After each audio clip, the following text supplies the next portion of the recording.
Ta parole est une lampe à mes pieds, une lumière sur mon sentier. Psaume 119, verset 105.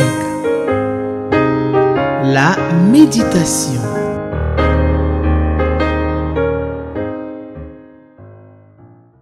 Téléspectateurs d'Espérance TV, je vous salue dans le merveilleux nom de Jésus-Christ de Nazareth. Je me réjouis de méditer la parole de Dieu avec vous et le texte que nous propose le lecteur de la Bible pour la méditation du vendredi 23 mai 2025, c'est celui de Juges, le chapitre 6, et versets 1 à 24. Juges chapitre 6, versets 1 à 24. Nous prions pour la compréhension de la méditation de la parole de Dieu. Prions. Père, nous te bénissons et nous ne cesserons de te bénir parce que tu es bon pour nous. Tu prends soin de nous, tu nous prêtes le souffle de vie, tu nous donnes l'occasion de pouvoir écouter ta parole. Cette parole qui est esprit et vie, nous voulons qu'elle produise la vie en nous et que l'esprit de cette parole transforme nos vies. Merci pour ta fidélité. Au nom de Jésus-Christ. Amen. Juges chapitre 6, versets 1 à 24, c'est le texte de la méditation du vendredi 23 mai 2025. Nous faisons la lecture du texte. Les Israélites firent de nouveau ce que l'Éternel considère comme mal, de sorte que l'Éternel les livra au pouvoir des Madianites pendant 7 ans. L'oppression des Madianites fut si dure que les Israélites s'aménagèrent des abris dans les cavernes, les grottes et les endroits escarpés des montagnes. Chaque fois que les Israélites avaient ensemencé leurs champs, les Madianites venaient les attaquer avec les Amalécites et d'autres tribus nomades de l'Orient. Ils établissaient leur campement dans le pays et détruisaient les récoltes jusqu'aux abords de Gaza. Ils ne laissaient aux Israélites ni vivres, ni moutons, ni bœufs, ni ânes. Verset 5. En effet, ils arrivaient en grand nombre, comme des sauterelles, avec leurs troupeaux et leurs tentes. Eux et leurs chameaux étaient innombrables, et ils envahissaient le pays pour le ravager. Les Israélites furent réduits à une grande misère par les Madianites et ils implorèrent l'Éternel. Lorsque les Israélites imploraient l'Éternel à cause des Madianites, il leur envoya un prophète qui leur dit: « Voici ce que déclare l'Éternel, le Dieu d'Israël. C'est moi qui vous ai fait sortir d'Égypte, de ce pays où vous étiez réduits à l'esclavage. Je vous ai délivré des Égyptiens et de tous ceux qui vous opprimaient. Je les ai chassés devant vous et je vous ai donné leur pays. » Verset 10. Je vous ai dit: je suis l'Éternel votre Dieu. Ne révérez pas les dieux des Amoréens dont vous habitez le pays, mais vous ne m'avez pas écouté. Verset 11. L'ange de l'Éternel vint s'asseoir sous le chêne qui se trouve à Ophra, dans la propriété de Joas, un homme de la famille d'Abiézer. Gédéon, un fils de Joas, était en train de battre le blé dans le pressoir à raisin pour le cacher des Madianites. L'ange de l'Éternel lui apparut et lui dit: « L'Éternel est avec toi, vaillant guerrier. » Gédéon lui répondit: « De grâce, mon Seigneur, si l'Éternel est avec nous, pourquoi tant de malheurs s'abattent-ils sur nous? Où sont donc tous ces prodiges que nos pères nous ont racontés en disant que l'Éternel nous a fait sortir de l'Égypte? En réalité, l'Éternel nous a abandonnés et il nous a livrés au pouvoir des Madianites. » Alors l'Éternel se tourna vers lui et dit: « Va avec cette force que tu as et délivre Israël des Madianites. N'est-ce pas moi qui t'envoie? Verset 15. Mais Gédéon répliqua, de grâce, mon Seigneur, avec quoi pourrais-je délivrer Israël? Ma famille est peu importante dans la tribu de Manassé, et moi, je suis le plus jeune des fils de mon père. L'Éternel lui répondit, je serai avec toi. C'est pourquoi tu battras les Madianites tous ensemble. Gédéon lui dit, eh bien, si réellement tu m'accordes ta faveur, prouve-moi par un signe que c'est bien toi qui me parles. Ne t'éloigne pas d'ici, je te prie, avant que je sois revenu vers toi avec une offrande et que je te présenterai. J'attendrai ton retour, lui dit-il. Verset 19. Gédéon rentra chez lui, apprêta un jeune chevreau et prépara des pains sans levain avec 30 kilos de farine. Il mit la viande dans une corbeille et le jus dans un pot, puis il apporta tout à l'ange de Dieu qui se tenait sous le chêne et le lui offrit. L'ange de Dieu lui dit, prends la viande et les pains sans levain et dépose-les sur ce rocher, puis verse le jus par-dessus. Gédéon obéit. Verset 21. L'ange de l'Éternel avança le bout du bâton qu'il tenait en main et en toucha la viande et les pains sans levain. Une flamme jaillit du rocher et consuma la viande et les pains sans levain. Puis l'ange de l'Éternel disparut à ses yeux. À ce moment, Gédéon reconnut que c'était l'ange de l'Éternel et il s'écria, « Malheur à moi, Seigneur, car j'ai vu l'ange de l'Éternel face à face. » Mais l'Éternel lui dit, « Rassure-toi, n'aie pas peur, tu ne mourras pas. » Verset 24. Gédéon construisit à cet endroit un autel à l'Éternel et il l'appela « L'Éternel assure la paix ». Cet autel existe encore aujourd'hui à Ophra, un village du groupe familial d'Abiézer. Amen. Juge chapitre 6, versets 1 à 24, c'est le texte de la méditation du vendredi 23 mai 2025. L'auteur nous parle de l'oppression des Madianites. Israël a encore péché. Israël fait de nouveau ce que l'Éternel considère comme mal et Dieu les livre au pouvoir des Madianites pendant 7 ans. Chers frères, chères sœurs, il est important de noter que cette oppression est la conséquence de la désobéissance du peuple d'Israël. Israël fit de nouveau, dit le texte, ce que l'Éternel considère comme mal. Dieu n'aime pas le péché. Le péché nous éloigne de Dieu. Le péché rompt notre relation avec Dieu. Le péché constitue un obstacle entre la main de Dieu qui veut agir pour nous et ses oreilles qui veulent nous entendre. Le péché fait obstacle à cela.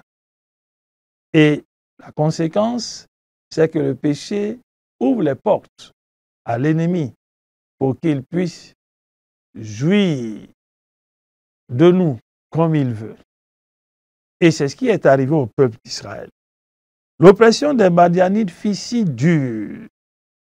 Et le texte nous montre, nous décrit un peu cette oppression. Les Israélites ont dû aller se réfugier dans les cavernes, les grottes, les endroits escarpés des montagnes. Chaque fois qu'ils avaient ensemencé, les Madianites venaient. Les Madianites les attaquaient. Les Madianites leur arrachaient tout ce qu'ils avaient ensemencé. Les Madianites devenaient maîtres des lieux. Quelle oppression, quel joug. Leurs bœufs, leurs ânes, leurs moutons, leurs vives, tout passait entre les mains des Madianites. Et ces derniers, accompagnés des Amalécites, se réjouissaient de piller ce peuple qui était réduit dans la misère, nous dit le verset 6. Chers frères, chères sœurs, la situation que tu vis ne ressemble-t-elle pas à celle qu'a vécue le peuple d'Israël? Est-ce que tu jouis de ce que tu produis? Est-ce que tu jouis des biens qui sont à ta disposition? Est-ce que ce que tu reçois comme rémunération, comme salaire, te permet de faire face à toutes tes charges? N'est-ce pas à ce moment-là qu'apparaissent les maladies, des situations qui viennent dévorer ce que tu as? N'es-tu pas vivant, mais mort, parce que la misère est ton partage? N'es-tu pas en train de croupir sous le poids d'une oppression qui te ronge jour après jour? Israël a vécu cela.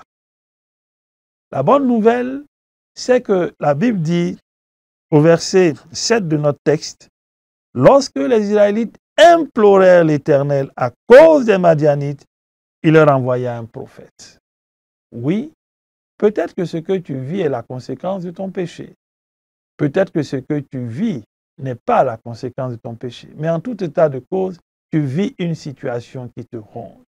Une situation qui ressemble à un joug, à une oppression qui fait que la joie n'est pas ton partage. Le bonheur n'est pas ton partage. Le peuple d'Israël a imploré l'Éternel et l'Éternel leur a envoyé un prophète. Chers frères, chères sœurs, ce même Dieu que ce peuple a imploré, il est encore vivant et il est présent. Tourne tes regards vers lui. Implore-le. Crie à lui. Répands-toi si tu as péché. Ce Dieu-là entend. Et Ésaïe 59, verset 1 nous dit, non, la main de l'Éternel n'est pas trop courte pour nous sauver. Son oreille n'est pas trop dure pour nous entendre. Mais ce sont nos crimes, nos péchés qui lui cachent sa face et qui fait qu'il ne peut agir. Donne l'occasion à Dieu d'agir pour toi en ce jour et dans les jours qui viennent, parce qu'il est encore présent. Le prophète rappelle ce que Dieu a fait pour ce peuple. Il les a fait sortir d'Égypte. Ils étaient sous un esclavage. Il a été le Dieu qui les a délivrés. Et pourtant, Israël s'est détourné de lui. Vous ne m'avez pas écouté. Chers frères, chères sœurs, chers téléspectateurs, n'es-tu pas dans cette même posture? Tu sais ce que Dieu a fait pour toi. Tu sais ce que Dieu fait pour toi. Peut-être si tu ne le sais pas, je veux juste rappeler à chacun de nous d'ailleurs que Dieu nous prête le souffle de vie. Il fait lever le soleil sur nous. Il fait tomber la pluie. Il est tellement bon pour nous. Ce qu'il attend de nous, c'est que nous l'écoutions. Es-tu disposé à écouter Dieu? Te disposes-tu à écouter Dieu? Dieu veut simplement que nous l'écoutions. Cette parole que nous méditons déjà nous parle. Disposons-nous à l'écouter. Pour Israël, Israël n'a pas écouté Dieu et Dieu les a livrés, a autorisé que les Madianites viennent et que les Israélites subissent le coup des Madianites. Quand ils ont imploré l'Éternel et que l'Éternel a entendu leurs cris, leur repentance, leurs supplications, Dieu n'est pas resté indifférent. Et à partir du verset 11 de notre texte, Dieu se révèle à un jeune homme, Gédéon. Gédéon qui est de la tribu de Manassé. Et Gédéon est celui à qui Dieu se révèle. Où Gédéon se trouve-t-il quand Dieu se révèle à lui? La Bible dit que Gédéon était en train de battre le blé dans le pressoir à raisin pour le cacher des Madianites. Gédéon se met dans un endroit insoupçonné, puisque c'est au pressoir des raisins, on n'y bat pas le froment ni le blé. Mais Gédéon s'y met justement pour échapper à la vigilance des Madianites. Et c'est là que Dieu se révèle à lui. L'Éternel est avec toi, vaillant guerrier. Quelle déclaration! Quelle déclaration! Dans cette déclaration, c'est tout un programme. Dieu regarde ce jeune homme, pas par rapport à ce qu'il est à l'instant T, mais par rapport à ce que Dieu projette de faire de lui. Il dit, l'Éternel est avec toi, vaillant guerrier. Chers frères, chères sœurs, Dieu se révèle à nous et Dieu sait exactement la finalité de ce qu'il veut faire avec nous. Peut-être te regardes-tu, comme Gédéon va le dire, insignifiant, sans force. Mais avec Dieu, tu es fort, tu deviens fort et tu deviens précieux, important et incontournable. Gédéon veut se justifier, mais Dieu l'amène à comprendre que c'est lui qui appelle, c'est lui qui qualifie, c'est lui qui se glorifie même à travers nos faiblesses. Et comme Paul le dit, je puis tout par celui qui me fortifie. Ne te regarde pas comme n'ayant aucune possibilité, mais regarde le Dieu qui est en toi comme le Dieu de toute possibilité. S'il t'appelle, réponds à son appel. Et comme c'est lui qui t'appelle, il te donnera la provision, il t'accompagnera, il sera avec toi. Et tu pourras expérimenter ce que le psalmiste dit dans le psaume 60, vers 14. Avec Dieu, nous ferons des exploits et il écrasera nos adversaires. Gédéon veut s'assurer que ce que Dieu dit, il l'accomplira. Et il demande à Dieu, mon Seigneur, avec quoi pourrais-je délivrer Israël, ma famille est peu important. Mais l'Éternel le rassure, je serai avec toi. Et comme je serai avec toi, Dieu dit, c'est pourquoi tu battras les Madianites tous ensemble. Chers frères, chères sœurs, ne crains pas. L'adversité s'est peut-être levée. Les obstacles devant de toi sont immenses. Les défis sont grands. Mais dispose-toi à écouter Dieu. Et si Dieu te dit à travers cette méditation qu'il est avec toi, il t'assure que tu remporteras la victoire. Parce que Dieu n'a jamais connu de défaite. Il est le Dieu des délivrances, il est le Dieu victorieux. Gédéon veut s'assurer et il demande un signe. Et Dieu lui donne ce signe. Gédéon réalise qu'il a vu Dieu face à face. Et la sentence est qu'il meurt. Mais comme Dieu a un projet, un programme avec lui, par lui, Dieu le rassure. Tu ne mourras pas. Chers frères, chères sœurs, n'aie pas peur. Tu ne mourras pas. Dieu veut nous rassurer aussi en ce jour.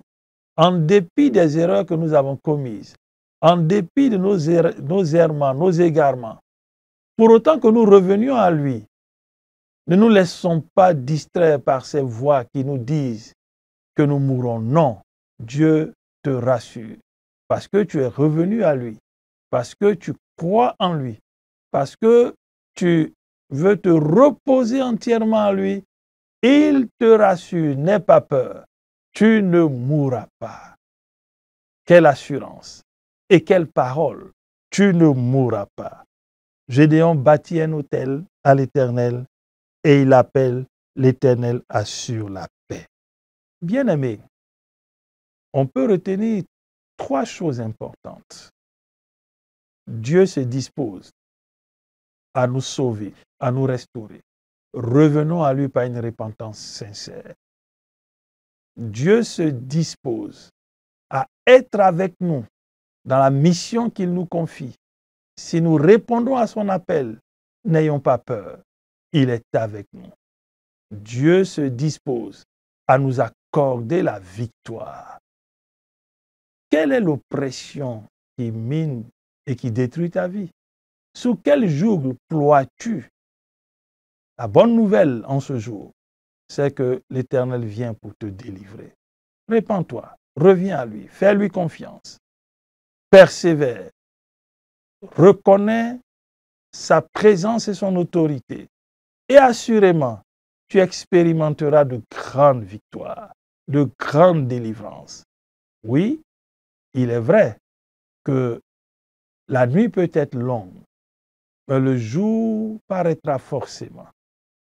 Pour toi, pour moi, pour ta famille, pour ton foyer, pour ta maison, pour ta communauté, pour ta nation, l'Éternel te dit, n'aie pas peur.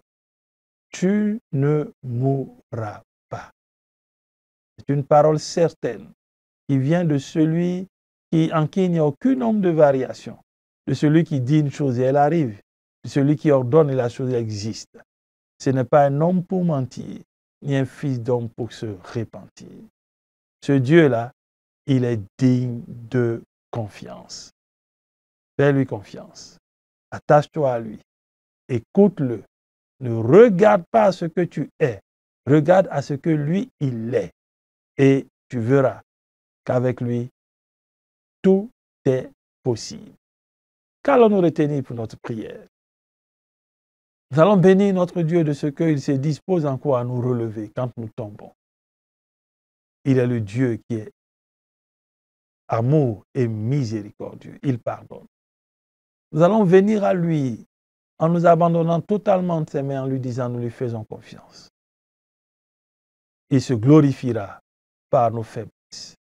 Et nous allons venir à lui en lui disant, nous sommes rassurés que la victoire est de notre côté, nous ne mourrons pas. Prions. Père, nous te bénissons pour ta parole. Merci parce que tu nous rassures. Tu es encore là pour nous entendre, pour nous écouter, pour nous pardonner. Tu ne te lasses pas de nous pardonner. Nous te demandons pardon pour nos déviations, nos fautes, nos manquements. Nous ne t'avons pas écouté et nous subissons des conséquences. Seigneur, merci parce que quand nous venons à toi d'un cœur sincère, tu nous pardonnes et tu nous relèves. Comme tu l'as fait pour Israël, tu as suscité un libérateur. Merci de ce que tu nous donnes d'emprunter la voie de la délivrance. Le joug est brisé. Les cycles d'illégitimité sont brisés.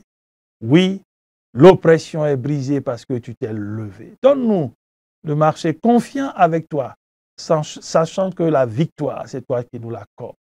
Merci Seigneur de ce que tu nous rassures. Non, nous n'avons pas peur. Nous ne mourrons pas parce que tu es avec nous. À toi la gloire pour les victoires que tu nous donnes de remporter au nom de Jésus-Christ. Amen. Merci chers téléspectateurs pour votre écoute. Nous nous retrouverons bientôt. Shalom. Ta parole est une lampe à mes pieds, une lumière sur mon sentier. Psaume 119, verset 105. La méditation.